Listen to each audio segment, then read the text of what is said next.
After that, at this point, I'm done with the ATCC card. I insert this special card called agency card. I enter the password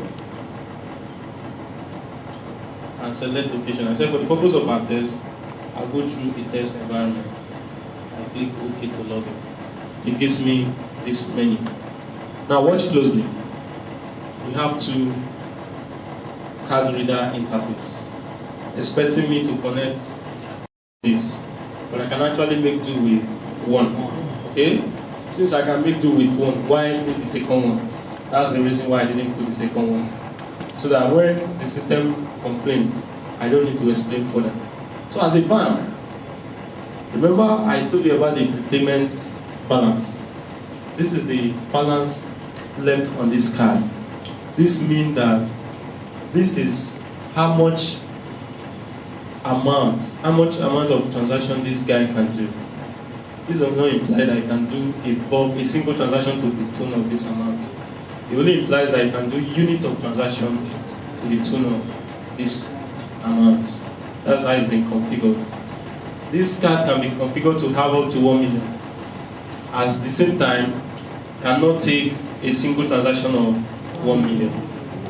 It can also be configured to accommodate 1 million at the same time, be able to take a single transaction of 1 million, depending on the capacity of the agency that we want to deploy it. If it's applicable, if they are comfortable with it. In fact, it shouldn't be, because we are talking about a controlled setting, a controlled environment. By the time people begin to deal with, we are talking about cashless society, so we shouldn't be talking about huge amounts of money. It's okay for us to do those little transactions with this kind of system, just like we have it in the informal sector. MDA do 20, 25, 10, those are little amounts of money. Unlike the tax station that do millions and thousands of transactions.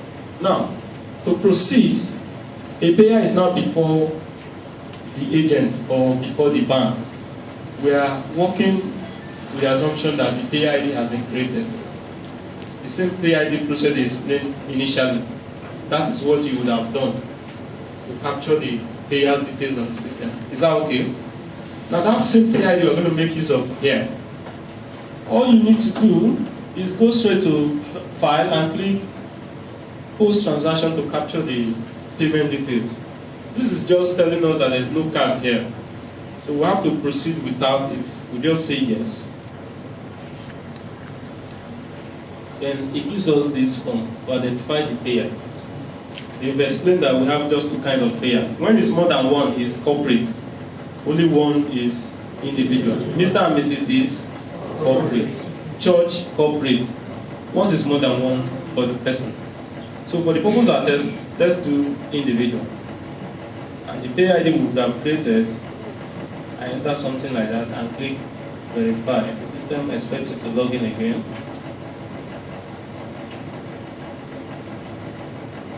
Confirm the payer's details. So we are sure we are posting for the right payer.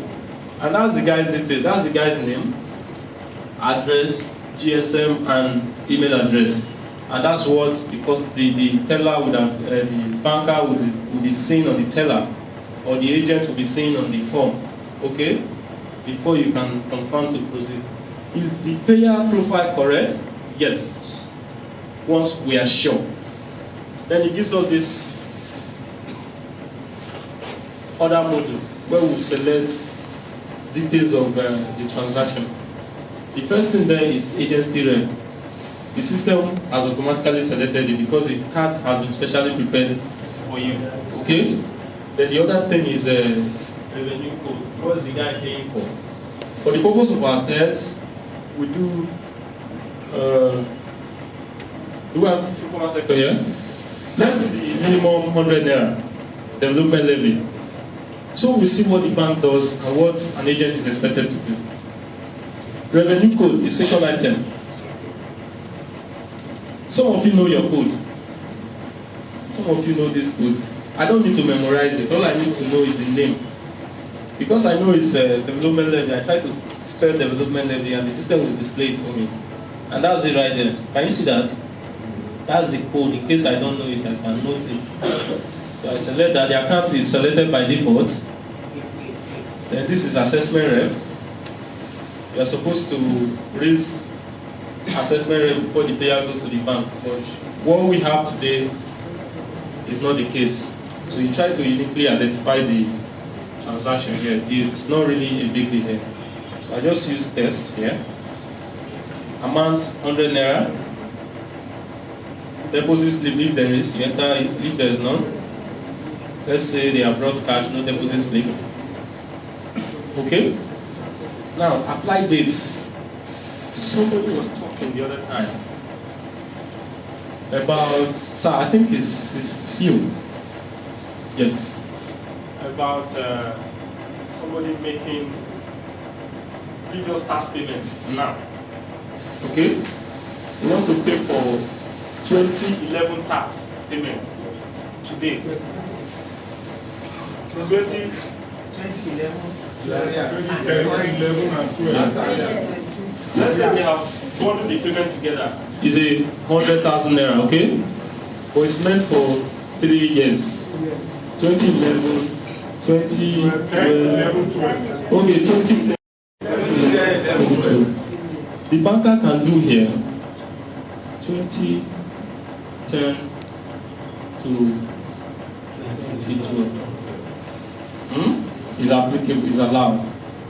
This is like a narration of the payments. You know, when customers see things on the receipt, they are more comfortable with that. This is where you can take care of that.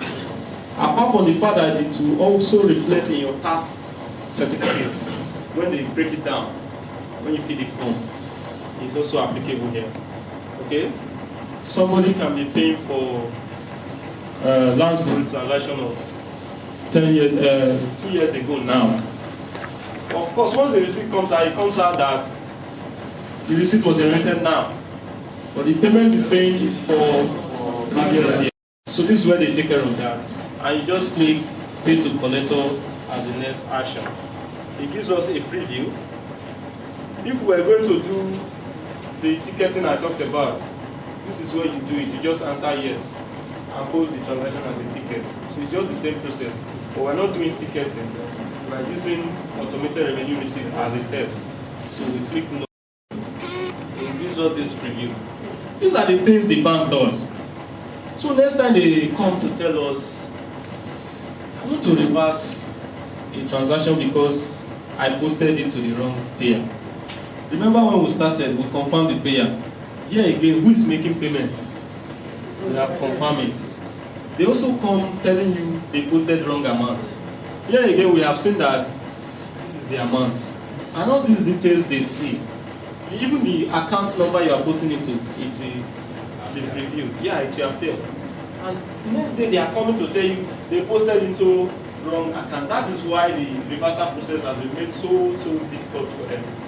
They must pass, they always pass through the account general before a reversal can be effected. It's a very cumbersome process. They don't just want to go through it. So that is about that. After you've previewed and you're sure the details are right, the next thing you click yes to commit it. Otherwise, click no to make correction and come back to it. Okay? Now we are okay with the details. Everything seems okay. We are sure and we say yes, commit it. That's the final stage. What the system will do now is to write this information, report this information to the state government at the same time to the banking application. Watch here and see how this system does that. Can you see that? It's writing to the state government, writing to the bank database at the same time. And once the revenue receipt is up, the state government account is credited instantly. That is just about transaction processing. That's the receipt. This is what the banks are expected to do. Is it a difficult process? Is it a long process? No. That is just it. So next time, and I want to tell you today, I know some of you are aware, you're no longer hosting your database locally or your site locally. Let's say your database locally.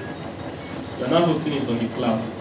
Just like we have our Google, Yahoo stuff. We are all running on the same platform, the cloud. Okay? And since you've moved there over 5 months now, is it up to 5 months? 3 months? 4 months now? 4 months plus? Yes, over 5 months. Over 5 months. You've not gone down for 1 minute. How many times have you noticed your Google go down or Yahoo go down? If they are not doing maintenance. So that is where we are now. The only thing they need to connect to you right now is a system. It can be a desktop, a system unit. It can be a desktop. It can be a laptop. It can be your tablet, phone, with internet access. Here I'm making use of this phone internet modem to connect to the system. So when the bank complains, let them tell us what they are talking about. If their own internet access down, if they say network is down, what are they telling us? So that's what it is now. Let us take note of that. Now at this point, you just send to the printer and print this receipt.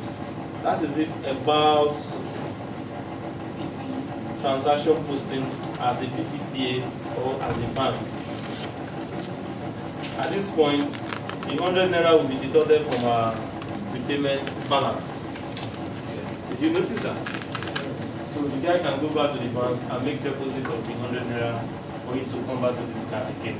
And the cycle continues over and over and over until you come to 0 before the system will say you do not have sufficient funds to proceed. At that point, you can't generate receipt until you go to the bank to make deposits of the physical cash you've collected. That is the cycle. If you have a question for me, I quickly take that. Otherwise, we are through with this session. It's about making use of mobile devices, taking them to your convenient location or to where the payers are, to remote areas, or to function as a bank, collect money, issue receipt instantly, come back to the bank after the business day to make remittance of your daily collection, of your total collection. These are straightforward and that's it. I hope this is clear enough. 2 questions only we are taking. Is that okay? We are taking just 2 questions. Does anybody have questions apart from the 2 of them?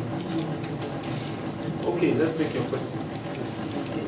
The question is that what does the agent stand to gain from the whole process? And can an individual apply for such to become an agent? All right.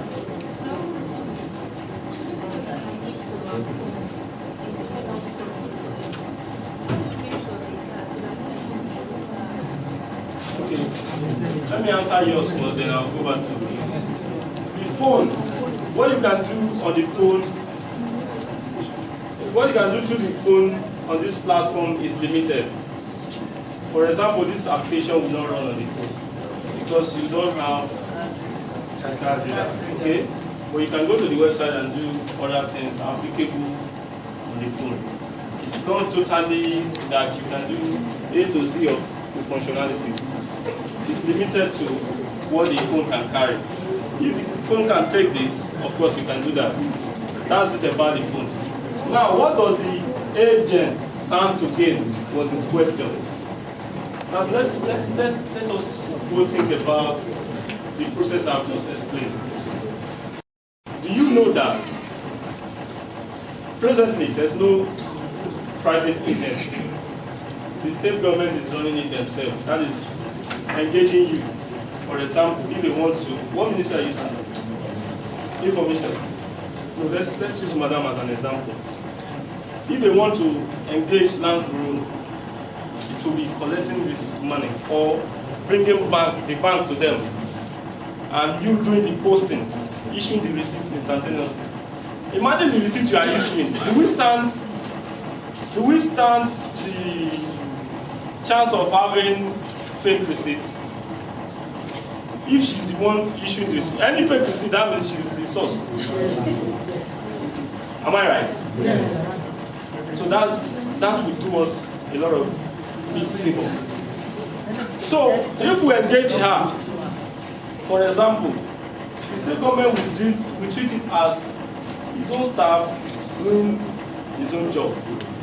That's how they've been treating it. Do you know that you and I will agree that if we engage a private firm to do this collection, of course that will mean that the private firm will do a security deposit.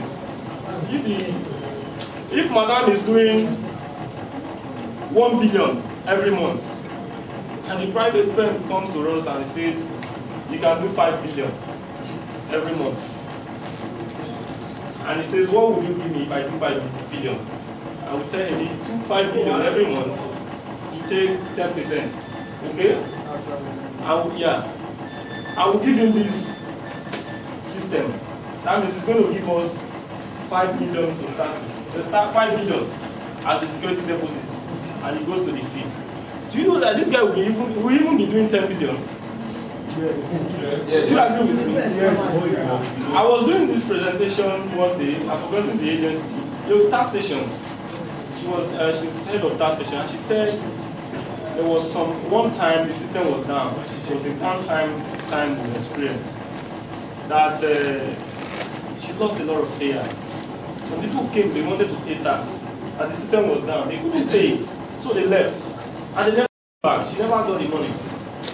And we use this instance to illustrate that. If it was a private agent, that money will not go. Even if that money goes, he will know how to get that money back. Yes.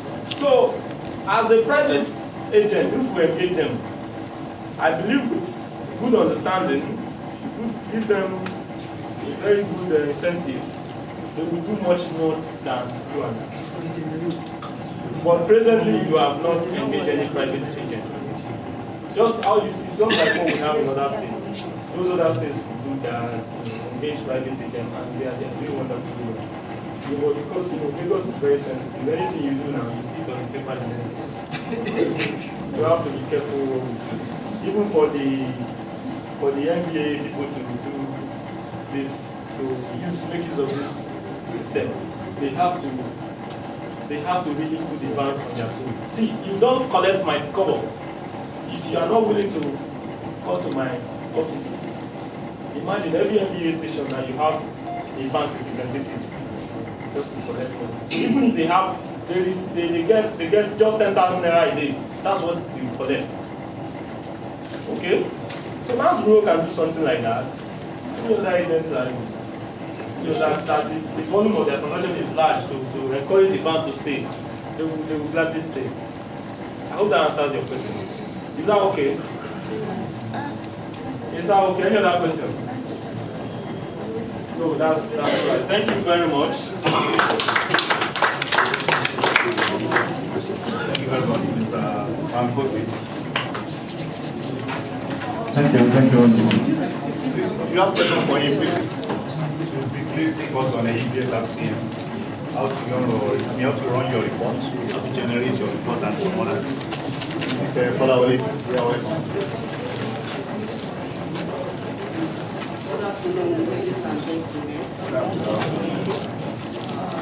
Once again, I want to welcome us to the annual EBS-RCM 2013 training and workshop. Colleagues have been taking us on so many applications being used by the state government.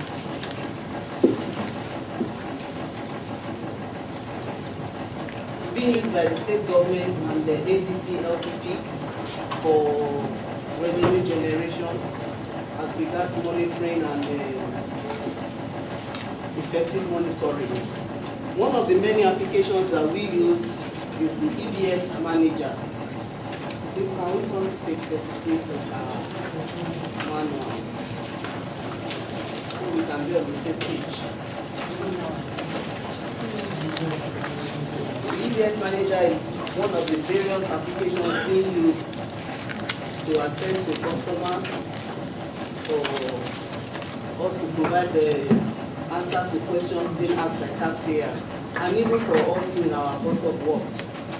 The EBS manager actually is in two folds. there is an online version of the EBS Manager and the desktop version of the EBS Manager. Then the online, what that implies is that obviously you are going to log on to a website, and that website address is clearly written in the manual. It's www.LASG. Are we all there? Yes. Okay. LASG-EBS-RCM.com/EBSManagerWeb/index.asp. Now, it is expected of us that when we log on to this website, we should be able to perform one or two functions. So, excuse me.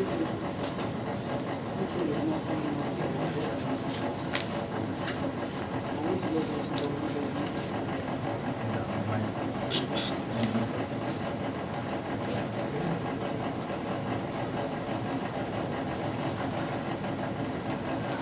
Now let's go together.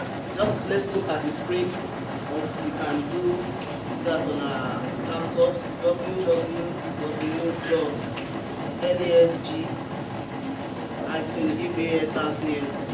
That's the address there. Now, before we can do this, something needs to be done, and that is just logging through an application we call the ePay.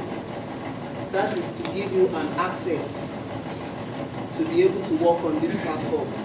It's like you want to go into a building that has a gate and the gate is locked, and then without opening the gate, can you gain entrance into that building?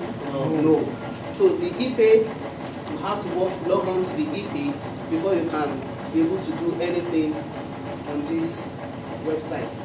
Now, we've been talking about the payer ID.